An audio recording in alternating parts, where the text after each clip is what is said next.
नुसल्ली व नुसल्लिमु अला रसूलिहिल करीम। अम्मा बाद फ़अऊज़ु बिल्लाहि मिनश शैतानिर रजीम। बिस्मिल्लाहिर रहमानिर रहीम। सूरतुल हज। बिस्मिल्लाहिर रहमानिर रहीम। या अय्युहन्नासुत्तक़ू रब्बकुम इन्ना ज़लज़लस्साअति शैउन अज़ीम। सदक़ल्लाहु व सदक़ रसूलुल्लाहिन नबियुल अमीनुल करीम। सूरे अंबिया के बाद 70वें पारे की सूरे नंबर 22 सूरतुल हज की शुरुआत है। इस सूरा में कुछ आयत मदनी है, कुछ आयतें मक्की हैं। 10 रुकू 78 आयतें 1291 कलमात 5075 हरूफ है। और इस सूरत में ऐलान हज है। हज करो और अहकाम हज, हरम और ताज़ीम हरम का जिक्र है और हज का ऐलान और हज के अरकान अहकाम जिक्र किए हैं। इस मुनासिबत से इस सूरा का नाम सूरे हज है। इस सूरत में इमाम शाफई के नज़दीक 2 सजदे हैं, हमारे नज़दीक 1 सजदा है। हज़रत उक़बा बिन आबिद रज़ियल्लाहु ताला अन्हु रिवायत करते हैं कि मैंने अर्ज़ की, या रसूल अल्लाह, क्या सूरे हज को इस तरह बुजुर्गी दी गई कि इसमें 2 सजदे हैं? सूरत में सजदे का होना उस सूरत की बुजुर्गी है, अजमत है। इरशाद फरमाया, हाँ, जो शख्स ये 2 सजदे न करे तो इस सूरत को न पढ़े। जो शख्स ये 2 सजदे न करे वो इस सूरत को न पढ़े। अल्लामा अहमद यार खां साहब नईमी रहमतुल्लाह ताला अलैह तफसीर नईमी में कहते हैं कि ये हदीस इमाम शाफई की दलील है कि उनके नज़दीक इस सूरत में 2 सजदे हैं। और हमारे इमाम आज़म अबू हनीफा के नज़दीक 2 सजदे तो हैं इस सूरत में, मगर एक सजदा सजदाई तिलावत है और दूसरा सजदा सजदाई नमाज है। नमाज के सजदे का जिक्र है। तो हमारे नजदीक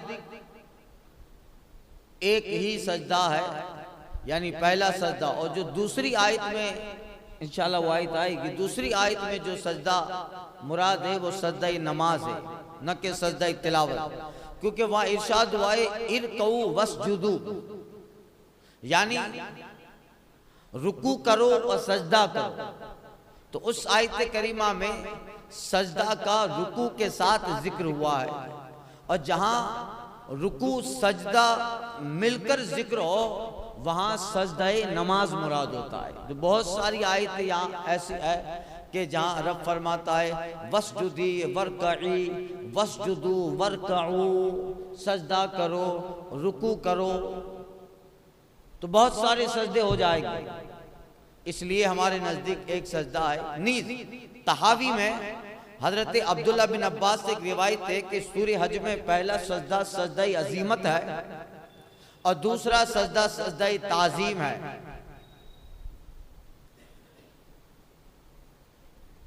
खैर, मजमुई तौर पर सूरे हज को 10 मज़ामीन में तकसीम किया गया है।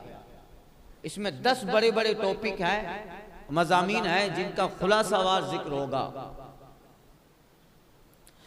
हज की फर्जियत, मनासिक, जिहाद की मशरूइयत, दीन इस्लाम के बुनियादी अकाइद, इन सब को इस सूरत में दलाइल के साथ साबित किया गया है, बयान किया गया है। इसकी इब्तिदा में अल्लाह से डरने का हुक्म है और क़यामत की होलनाक मंजर का जिक्र है। या युन्नासुत्तकू रब्बकुम इन्ना ज़ल्ज़लत-सआति लशैउन अज़ीम, ऐ लोगो अल्लाह से डरो, बेशक क़यामत का ज़ल्ज़ला बड़ा सख्त है। तो इब्तिदा में अल्लाह से डर और क़यामत का मंजर। दूसरा मज़मून मखलूक की मौत के बाद उसे दोबारा जिंदा करने पर अल्लाह की कुदरत की दलील कि जो रब नुत्फे से जिंदा इंसान बंजर जमीन को पानी बरसाकर सरसब्ज करने पे कादिर है, यकीनन वो मखलूक को भी दोबारा करने पर कादिर है, बास पे कादिर है। आयत का शान नुज़ूल आता है, एक आदमी काफी नद्र बिन हारिस था जो क़यामत के बाद उठने का इनकार करता था, उस पे आयत उतरी थी, आगे आ रही है। तीसरा मजमून दीन इस्लाम के मुतालिक कुछ लोगों के शक डाउट्स थे, जिसका इस सूरत में क्लियरेशंस किया गया है, तरद्दुद का इजाला है। पांचवा मजमून, चौथा मजमून 5 किस्म के कुफार का जिक्र है। खुदा को ना मानने वाला, बूतों का मोहब्बत का सख्त काफिर, इन सब के साथ इस्लाम का दुश्मन। आगे उसकी किस्में आ रही है। 5 किस्म के कुफार को होने वाले 5 अजाब और 5 किस्म के मुसलमानों को मिलने वाली 5 नेमतों का जिक्र है। 5वां मजमून हज का ऐलान का जिक्र है और हज और हरम काबा के मुतालिक अहकाम बयान हुए हैं। 6ठा मजमून मुशरिकीन और काफिरीन के साथ जंग की इजाजत है, हुक्म जिहाद है। 7वां मजमून कुफार मक्का को पिछली उम्मतों के हाल अहवाल, उन पे जो अजाब उतरे उससे डराया गया कि जब उन्होंने ईमान की दावत कबूल न की तो वो अजाब में गिरफ्तार हुए। ऐ मक्का के कुफार, कहीं तुम्हारा हाल ये ना हो। 8वां मजमून आका करीम सल्लल्लाहु अलैहि वसल्लम और हुजूर के उम्मतियों को इस बात की तसल्ली दी गई कि शैतान की गुमराहकुन बातों से आप न घबराए, क्योंकि हर नबी हर रसूल की दीनी सरगर्मियां जो होती थी उसमें शैतान ने हर दौर में रखना अंदाजी डाली है, और अल्लाह ताला ने हर दौर में उन नबियों के मुकाबले में शैतान की सारी चालों को अल्लाह ने नाकाम और मंसूबा खाक में मिला दिया। 9वां जिक्र मक्का मुकर्रमा से हिजरत के दौरान कुछ लोग शहीद किए गए। उन शहीद किए जाने वाले और इंतकाल कर जाने वालों को अल्लाह ने जो जजा दी है, एक वाक़या आएगा, एक साहब को उनके बेटे चारपाई पे उठा के मदीने की तरफ ले जा रहे थे कि जब हुजूर न रहे तो अब मुझे भी हुजूर के पास जाना है। कहा आप कैसे जाएंगे, आप तो इस हाल में है कि उठ भी नहीं सकते। कहा चारपाई ले चलो। मदीने की तरफ गए, चारपाई ले जाकर मक्का से निकले। अभी 2-3 मंजिल पार किए थे कि उनका विसाल हुआ या उनका इंतकाल हुआ और मदीने में हुजूर पे आए थे।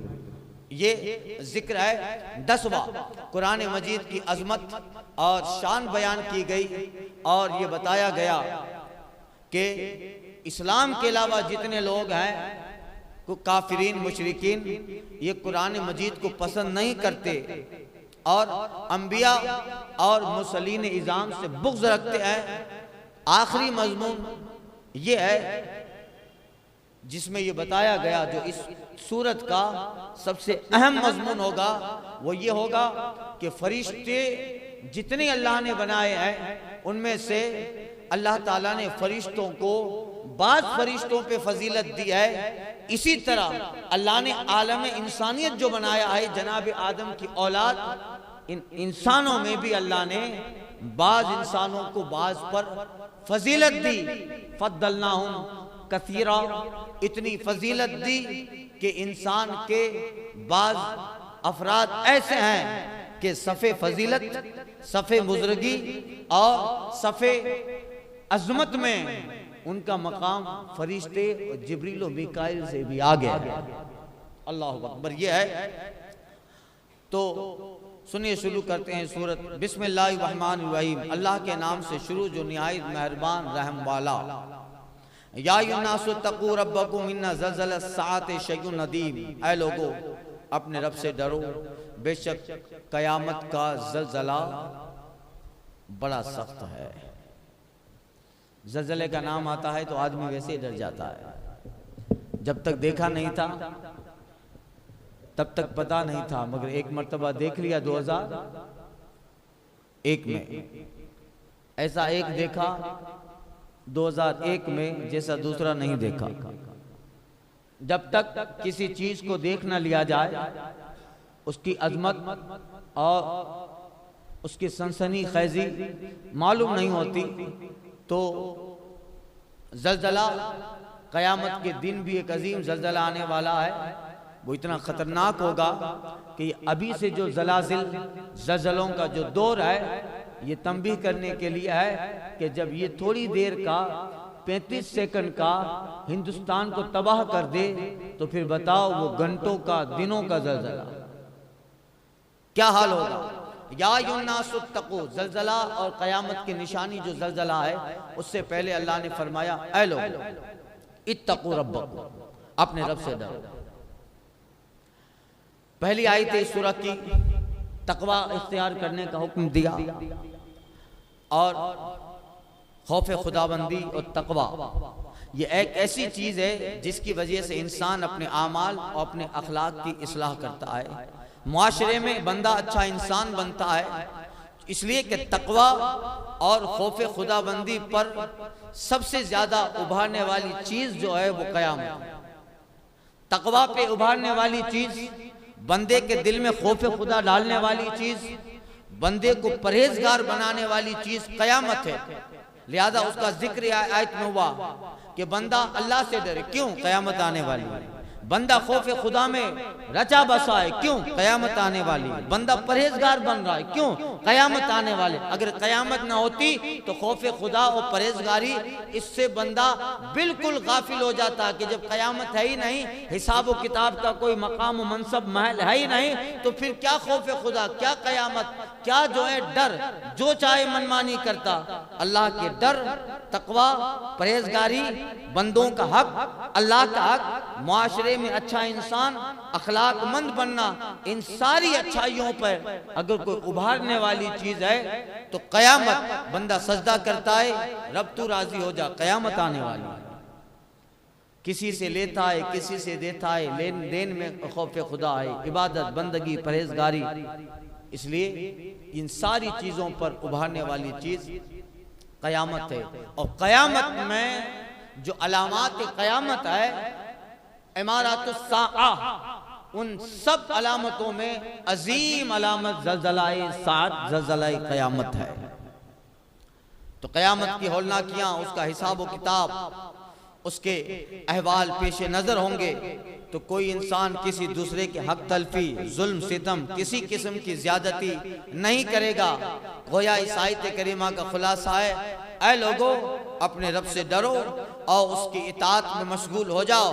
बेशक कबल इसके कि कयामत का जलजला आ जाए और उस वक्त फिर तुम्हें किसी चीज के करने की मोहलत न मिले, उस छुटकारा उस जलजले से, उस कयामत की हौलनाकी से एक ही है, वो ये है अतीउल्लाह व अतीउर रसूल, अल्लाह और उसके रसूल की इताअत करो। कयामत के करीब, सूरज के मगरिब से तुलू होने से पहले फरमाया सल्लू, नमाज पढ़ो, इससे पहले कि तुम्हारी नमाज पढ़ी जाए। और फरमाया गया सूरज तुलू हो तब नमाज पढ़ो, वैदा गरब, जब गुरूब हो तब नमाज पढ़ो। इससे पहले कि जब गुरूब की जगह से तुलू हो, तुलू की जगह पे गुरूब हो और तुम्हें नमाज का वक्त न मिले। सहाबा किराम की अजमत को सलाम कीजिएगा, सुभान अल्लाह।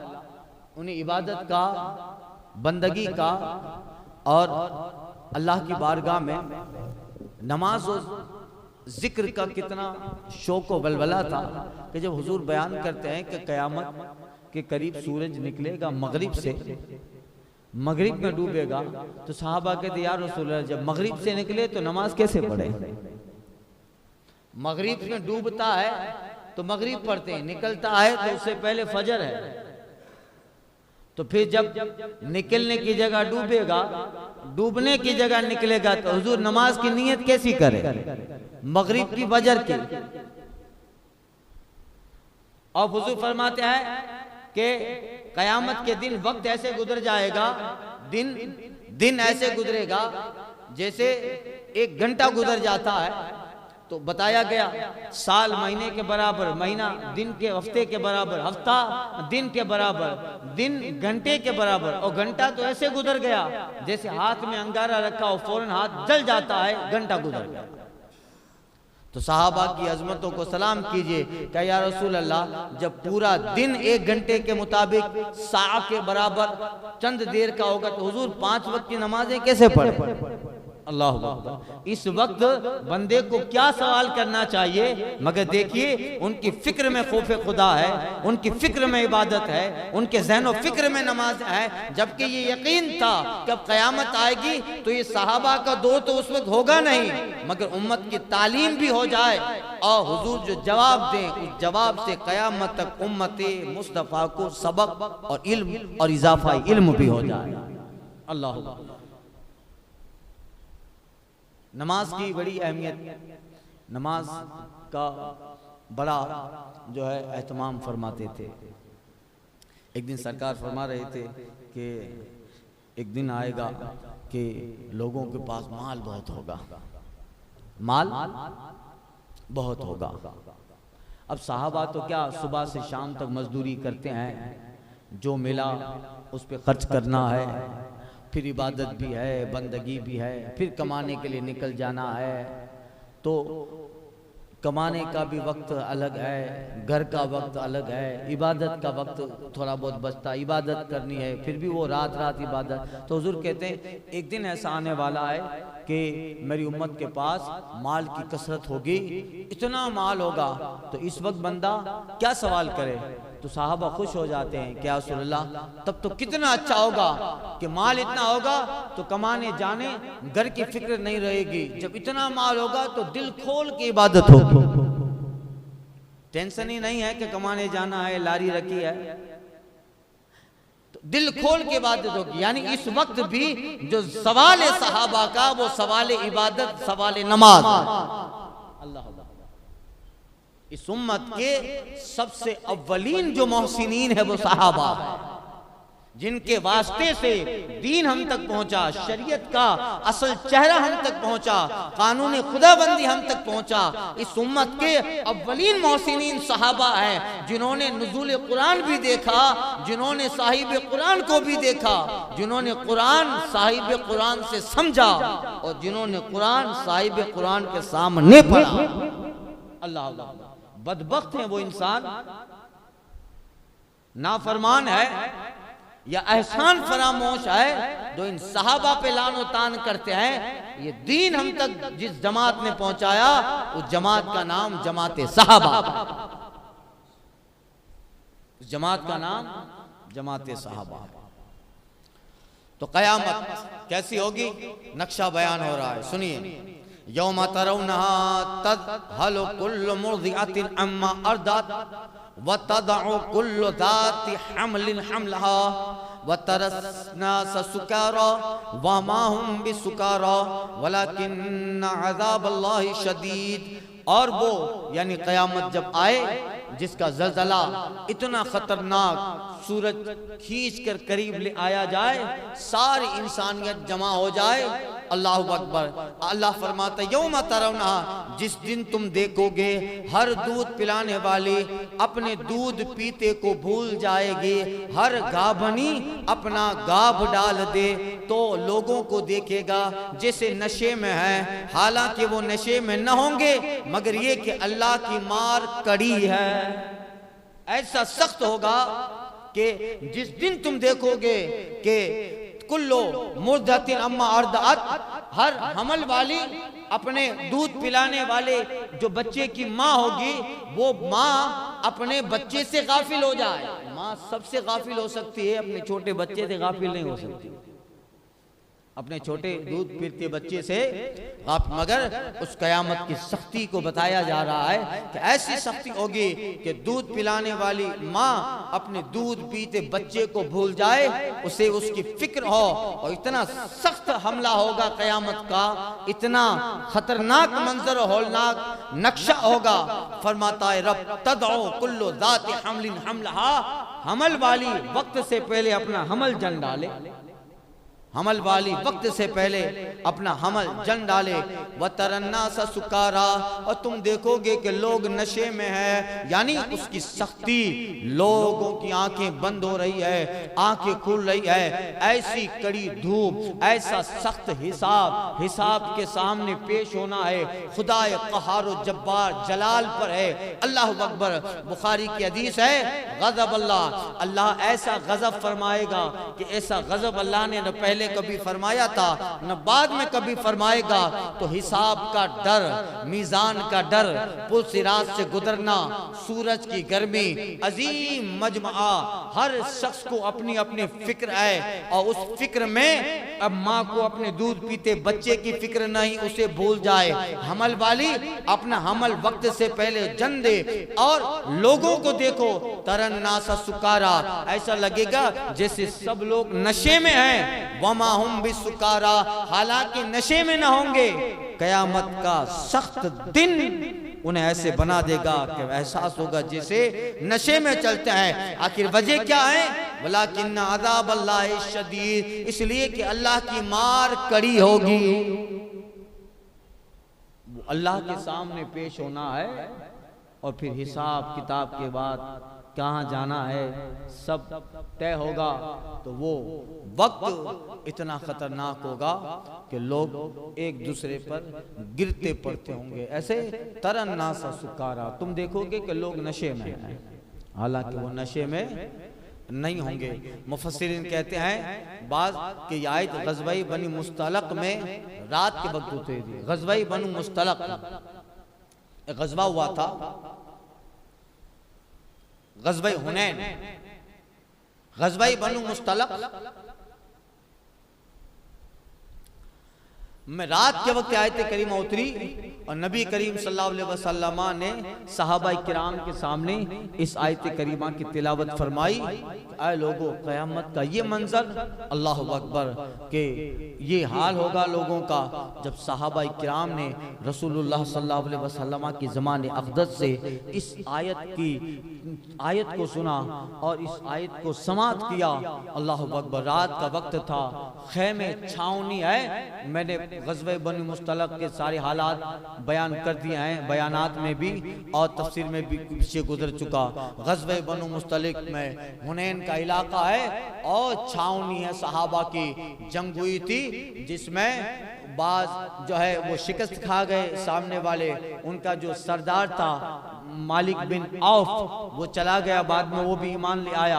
और उसी ग़ज़वा बनु मुस्तलिक में हज़रत हलीमा सादिया अपने शहजादी को लेके आई थी हुजूर की बारगाह में। खैर तफसील है, मगर उस वक्त हुनैन का इलाका है, छावनी लगी है, खेमे लगे हैं, और रात के वक्त इस आयत करीमा का नुज़ूल होता है। आका करीम सल्लल्लाहु अलैहि वसल्लम ने ये आयत और क़यामत का वो मंजर, क़यामत का वो सारा नक्शा इस आयत के तनाजुर में आका करीम ने जब तिलावत फरमाया, अल्लाह अकबर, सारी रात सहाबा रोए। जब सुबह हुई तो सहाबा का हाल अलग था। क़यामत के मंजर को सुनने के बाद जो दिल की कैफियत उन सहाबा की बदली थी, अल्लाह अकबर। कहते हैं मुफस्सिरीन, जब सुबह हुई तो सहाबा ने अपने जानवरों से जीने न उतारी, और जिस जगह ठहरे वहाँ खेमे नसब न किए, नहीं अपनी हांडियां पकाई, और गम ज़दा पूर्णम और फिक्रमंद थे। देखो ऐसा लगता था जैसे सारी रात रोए थे और सुबह उनके चेहरों से रोने के आसार हैं। यानी क़यामत के इस मंजर ने उन्हें ऐसा कर दिया। अल्लाहु अकबर। ये सहाबा हुजूर के साथ हैं, साहिब कुरान के साथ हैं, जन्नती हैं, जिनके बारे में अल्लाह का वादा है, वल्लदीना सबक़त मिनहुम वल्लदीना सबक़त मिन्नल हुस्ना। ये वो लोग थे, अल्लाह फरमाता है कि जिनके ताल्लुक से हमारा अच्छा वादा हो चुका, उलाइका अन्हा मुबादून, ये सब लोग जहन्नम से दूर रखे जाएंगे। मगर इन लोगों पे जब आयत कुरान तिलावत होती है तो हाल देखिए इनका, जिनको हुजूर ने जन्नती कर दिया था, मजमूई तौर पे सारे सहाबा जन्नती हैं और इनमें 10 खुशनसीब हैं जिनको दुनिया में ही बता दिया कि उमर तुम जन्नती, उस्मान तुम जन्नती, अली तुम जन्नती, अबू बकर तुम जन्नती, तलहा तुम जन्नती, जुबैर तुम जन्नती, अबू उबैदा बिन जर्रा तुम जन्नती। अल्लाह अकबर, सब 10 अशरा मुबशरा। मगर हाल देखिए, ये उनका हाल है जिनसे अल्लाह ने भलाई का वादा फरमाया। उनमें से बास को दुनिया ही में अल्लाह ताला ने ज़बानी रिसालत से जन्नत की बशारतें दी। तो हमें आप अंदाज़ा लगाइए, क़यामत की हैबत ना किया सख्ती से उन सहाबा से ज़्यादा कितना डरना चाहिए, क्योंकि हमारे साथ तो कोई ऐसा वादा भी नहीं हुआ कि तुम जन्नत। हमारे लिए ये आयत करीमा यकीनी तो है नहीं जो अल्लाह ने फरमाया कि रब तबारक व तआला ने जिसका जिक्र किया इस आयत करीमा में, इन्नल्लज़ीना सबक़त लहुम मिनल हुस्ना उलाइका अन्हा मुबअदून। ये तो सहाबा रिज़वानुल्लाह अलैहिम अजमईन और गुज़िश्ता 10 में जिक्र किया कौन इसमें दाखिल है, उनके लिए। हमारे लिए ये आयत करीमा में यकीनी वादा तो है नहीं, हाँ इनफिरादी तौर पे जो जिक्र किया वो अलग बात है। तो अल्लाह अकबर, जिनसे रब ने भलाई का वादा किया उनका ये हाल था, जबकि हमारे साथ कोई ऐसा वादा नहीं फरमाया गया जैसा सहाबा के साथ वादा हुआ। और नहीं दुनिया में हमें कतई तौर पे जन्नत की बशारत मिली, लेकिन अफसोस देखिए हालात ज़माना, लोगों की गफलत इस वक्त इंतहाई उरूज पर है और न जाने किस उम्मीद पर वो क़यामत के बारे में बेफिक्र हो गए हैं। ऐसा लगता है जैसे इन्हें कभी भी उस क़यामत के मैदान से गुजरना नहीं आए, जिन्हें गुजरना था और जिन पे अल्लाह के रसूल का खास करम था कि भलाई का रब की तरफ से वादा भी मिला, जन्नती भी बन गए। वो ये आयत ग़ज़वे बनी मुस्तलक के मैदान में सुनते हैं तो हाल ये था। हम लोगों का हाल अल्लाह अकबर, जब गफलत, सुस्ती, काहिली, दीन से दूरी और लोगों के हालात पर एक सरसरी नजर डालते हैं तो लगता है कि क्या ये लोग क़यामत के मैदान में बुलाए नहीं जाएंगे, ये क़यामत के मैदान में बुलाए नहीं जाएंगे। कुछ लोग तो इतने बेबाक हैं कि जुल्म पे जर्री हैं, जुल्म पर जर्री हैं। एक गाफिल वो होता है जो जुल्म तो करता है मगर जुल्म पे नादिम होता है। हमारे यहाँ तो अक्सर वो हैं जो जुल्म पे नादिम नहीं है, जुल्म पे जर्री हैं। जुल्म पर भी अपनी बहादुरी तसव्वुर करते हैं और जुल्म करके तकब्बुर भी आ जाता है कि हाँ मैं ऐसा किया, जुल्म पे जर्री हैं। लगता है क्या उन्हें क़यामत के मैदान में बुलाया नहीं जाएगा? अरे तू ना भी चाहे मगर उठ के वहां पहुंचेगा, उठ के। अल्लाह अकबर। जब इसको पढ़ते हैं तो इस आयत के तनाजुर में हुज्जतुल इस्लाम हजरत सैयदना इमाम गजाली रहमतुल्लाह ताला अलैह ने जो मजमून लिखा है, सुभान अल्लाह, उसे पढ़िए तो ऐसा लगेगा कि हाँ जिन सालिहीन को अल्लाह तबारक व तआला ने नेमत इल्म अमल दी, उन्होंने कितने बेहतरीन नुकूश हमारे लिए हिदायत और सरफराजी के छोड़े हैं। हुज्जतुल इस्लाम इमाम गजाली फरमाते हैं, ऐ मिस्कीन, हम सब मिस्कीन हैं, हम सब अमल के एतबार से, क़यामत की तैयारी के एतबार से। बहादुर वो है, मालदार वो है जिसने अपनी आखिरत की तैयारी कर ली है। इमाम गजाली लिखते हैं मुकाशिफतुल कुलूब में, दाता अली हिजवरी ने भी इस तरह का मजमून कश्फुल महजूब में नकल फरमाया है।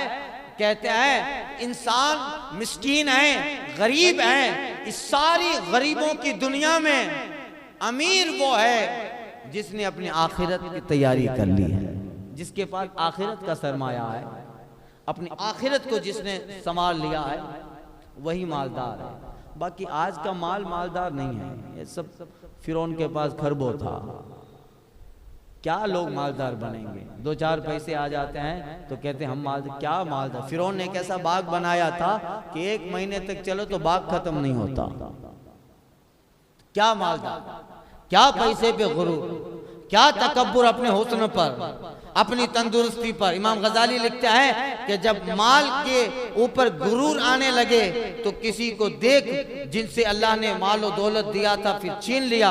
जब अपने सेहत पर तकब्बुर आने लगे तो एक दौरा हॉस्पिटल का और जो है वहां का मतब का लगा ले, पता चलेगा कि कैसे कैसे लोग हैं जो अपने वक्त के रुस्तम थे मगर अब इतने कमजोर हैं कि पानी की एक चम्मच भी अपने हाथ से अपने मुंह तक नहीं ले जा पाते। कभी अपनी सेहत पर घमंड होने लगे और कभी ये घमंड होने लगे कि मेरे बगैर दुनिया कैसे चलेगी, तो एक दौरा कब्रिस्तान का लगा ले। ऐसे लोग मिलेंगे जो कहते थे कि हम न रहेंगे तो क्या होगा, वो नहीं रहे, सो गए, दुनिया वैसे ही चल रही है। हम न रहेंगे तो क्या होगा। वक्त किसी के लिए रुकता नहीं है। 2, 4, 10 दिन, महीना, 2 महीना बाप का गम बेटा बनाता है, साल के बाद बेटा भी अपनी जिंदगी गुजारने लगता है। ऐसा लगा था जैसे गम बाप की मौत का आया ही नहीं था। समय बलवान से वक्त सब हालात बता सही कर देता है। इमाम गजाली कहते हैं एक दौरा कब्रिस्तान का लगा के आ जाओ, पता चलेगा दादे भी इधर हैं, सादे भी इधर हैं। दादे भी इधर हैं, सादे भी इधर। कल तन के चलते थे जो अपनी शान और शौकत पर, आज शम्मा तक नहीं जलती उनकी तुरबत पर। घास उग गई है कब्रों पर। उनके मौत के बाद उनकी बीवी ने इद्दत के बाद दूसरे निकाह कर लिया। उनकी औलाद ने उसकी जायदाद पे कब्जा कर लिया। तकसीम हो गई उसकी दुकानें, उसकी तिजारत रिश्तेदारों ने तकसीम कर ली। मुखालिफ और हरीफ ने उसकी तिजारत पर और उसके ग्राहकों पे कब्जा कर लिया। जो महल किसी के लिए न छोड़ा उस पे कौवों ने घोंसले बना लिए और उसके नाम का सारा अमाल नामा बंद हो गया। अब न जमीन उसके नाम की बची है, न कोई तेखाना उसके नाम का बचा है। और मुद्दतें गुजरी, कब्र में दफन करके लोग आ गए। कुछ दिनों तक उर्स और मजलिस से रही और लोग आते जाते रहे। अब तो कब्र पे लगे हुए उसके नाम की तख्ती को भी बारिश के पानी ने मिटा डाला है और कब्र की जमीन पर भी घास उगाई है जिसको कोई साफ करने वाला नहीं है। दुनिया और जमाना किसी के लिए करवट नहीं बदलता, किसी के लिए करवट नहीं बदलता, सब यहीं रह जाता है। अपने अमल अपने साथ रखो, अपनी फिक्र खुद करो, अपनी कब्र खुद संवारो, अपनी आखिरत खुद संवारो। बेटे बाद में लड़ेंगे, लड़ते ही हैं। और 10-12 दिन चैलुम तक, बर्मा से शशमाही 12 माही के मजलिस तक लोग याद करेंगे। फिर नसीम मनसिया हबाम मंसूरा। फिर औरत को भी गम भूल गई कि मेरा शौहर था, उसके बगैर उसकी भी जिंदगी चलने लगी। बेटा भी गम भूल गया कि बाप था। फिर कभी बड़ा दिन आए फातिहा दिला दे हो गया। तो यही है। इमाम गजाली लिखते हैं, ऐ मिस्किनों, समझ गए मिस्किन कौन है? ऐ मिस्किन, जिस दिन की अजमत है वो इस कदर बड़ा है। अभी आयत करीमा के तहत इन्ना ज़लज़लते शयउन अज़ीम, वो क़यामत का दिन, उसकी सख्ती और वहाँ का पेश होना। बच्चे से माँ गाफिल हो जाए और हमल वाली अपना हमल जन दे, लोगों को नशे में देखो। हुज्जतुल इस्लाम इमाम मोहम्मद गजाली लिखते हैं, ऐ मिस्किन, जिस दिन की ये अजमत है वो दिन किस कदर बड़ा है। हाकिम जबरदस्त है और जमाना करीब है। हाकिम जबरदस्त है, उसके सामने किसी का जोर चलता है? कोई है जो रब के सामने पर मार सके? वो चाहता है तो फिरौन को घर के नील कर दे, वो चाहे तो लंगड़े मच्छर से नमरूद को मार दे। हाकिम जबरदस्त है और जमाना करीब है। एक जुमला है इमाम गजाली का, सुभान अल्लाह, मगर कितनी नसीहत है। ऐ मिस्किन सुन, वो अजमत का दिन बड़ा खतरनाक है। हाकिम जबरदस्त है और जमाना करीब। आला हजरत कहते हैं कि ले वो हाकिम के सिपाही आए, ले वो हाकिम के सिपाही आए। सुबह इजहार है, क्या होना है बात कहने की नहीं मजाल। चारा इकरार है, क्या होना है, दिल हमें तुमसे लगाना ही नता, गम बेकार है, क्या होना है। और कहते हैं कि हमें तो रोशनी की आदत, घर तीरा व तार है, क्या होना है, रोशनी की आदत है, मगर कब्र में तो ऐसी लगा नहीं सकते, बल्ब वाले किस्म का लगा नहीं सकते। इमाम अहले सुन्नत कहते हैं कि हमें तो रोशनी की आदत और घर तीरा व तार है, क्या होना है। अल्लाह अकबर। और आखिर में अल्लाह के फजल पे उम्मीद भी रखते हैं तो कहते हैं क्यों रजा कुड़ते हो, हंसते उठो, जब वो गफ्फार है क्या होना है, जब वो गफ्फार है। इमाम गजाली कहते हैं वो हाकिम जबरदस्त है और जमाना करीब। एक अरबी का शायर है, उसने अरबी का शेर कहा है, कहते उस्कुर तिलकल लैलतल लती तकूनु सबीहतुल क़यामा, ऐ लोगो उस रात को याद करो जिसकी सुबह कयामत होगी। अरे सुबह अगर इतना पता होता है कि सिपाही आके जेल में डालने वाले हैं, हम मुजरिम साबित हो गए, कोर्ट ने फैसला दे दिया, जज ने फैसला सुना दिया, सुबह कैद खाने में जाना है, तो सुबह जब कैद होती है तो वो रात खतरनाक होती है जिसकी सुबह हुकूमत के सिपाही कैद खाने में ले जाएंगे। तो ये इतनी सख्त है, उज़कुर तिलकल लैलतल लती तकुनु सबीहतुल क़यामा, उस दिन को याद कर, उस रात को याद कर जिसकी सुबह कयामत होगी।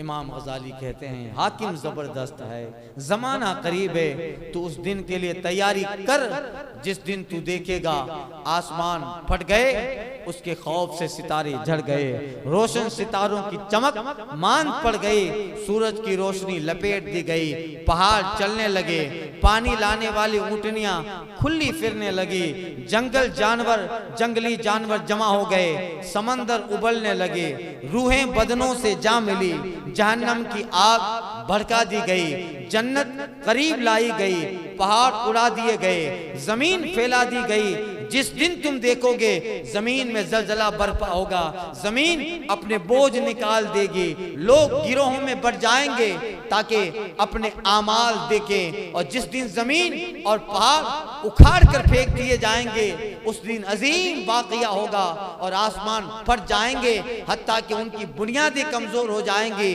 फरिश्ते उनके किनारों पे होंगे। उस दिन तुम्हारे रब अज़्ज़ व जल के अर्श को 8 फरिश्तों ने उठाया होगा, उस दिन तुम सबको पेश होना होगा और तुमसे कोई बात पोशीदा न होगी। जिस दिन पहाड़ चलेंगे, जमीन को खुली हुई देखोगे, जिस दिन जमीन कांपेगी, पहाड़ टुकड़े टुकड़े होकर उड़ने लगे और होकर उड़ने वाली गर्द बन जाएंगे, जिस दिन इंसान बिखरे हुए पतंगों की तरह रब के सामने पेश होगा, पहाड़ धुनी हुई रूई के गालों की तरह हो जाएंगे। उस दिन हर दूध पिलाने वाली दूध पीते बच्चे से गाफिल हो जाए, हर हमल वाली हमल गिर जाए और तुम लोगों को नशे की हालत में देखो, हालांकि वो नशे की हालत में न होगे, लेकिन अल्लाह का अजाब सख्त होगा। जिस दिन ये जमीन व आसमान दूसरी जमीन में बदल जाएं, अल्लाह वाहिद क़हार के सामने खड़े होंगे, जिस दिन पहाड़ उड़ाकर बिखेर दिए जाएंगे, साफ जमीन बाकी रह जाएगी, उसमें कोई टेढ़ापन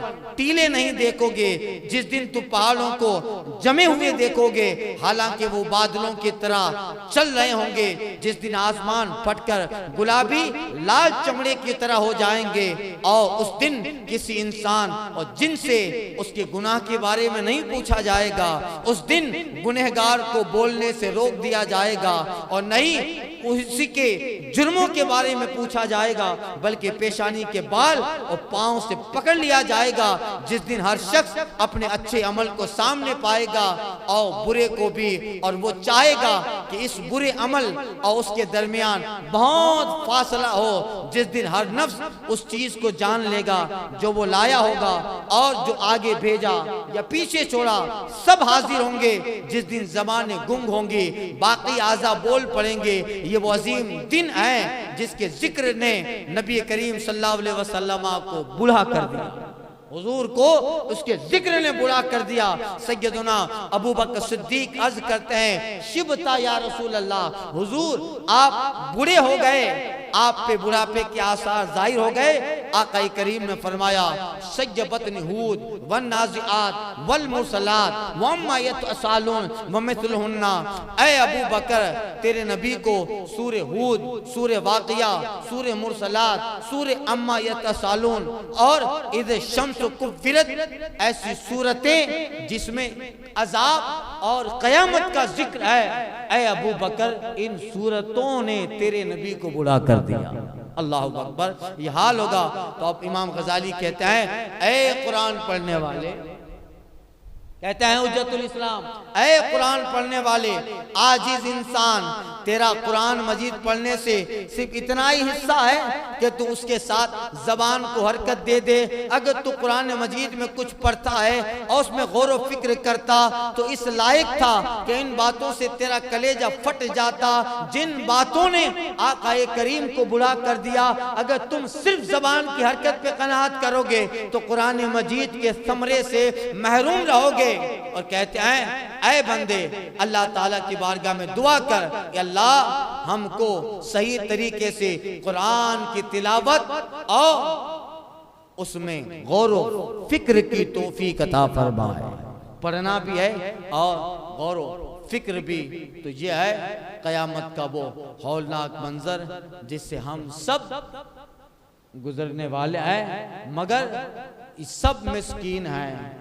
मालदार वो है जिसने अपनी कयामत की तैयारी करके रखी है, अपने कब्र के लिए माल जमा करके रखा है। वो माल नोट नहीं है, वो माल अच्छे आमाल है। जिसने कयामत तो कब्र का माल अमल, सलात, नमाज, इबादत, हुकूकुल्लाह, हुकूकुल इबाद, अखलाक, बंदगियां, सजदे, तिलावत, ये पूंजी जमा करके रखी है। हकीकत जान कि वही मालदार है, वही सबसे बड़ा मालदार है। अल्लाह ताला हमें भी तौफीक रफ़ीक अता फरमाए। आगे की आयत करीमा आइंदा के दर्स में अर्ज़ करता हूँ। अल फातिहा।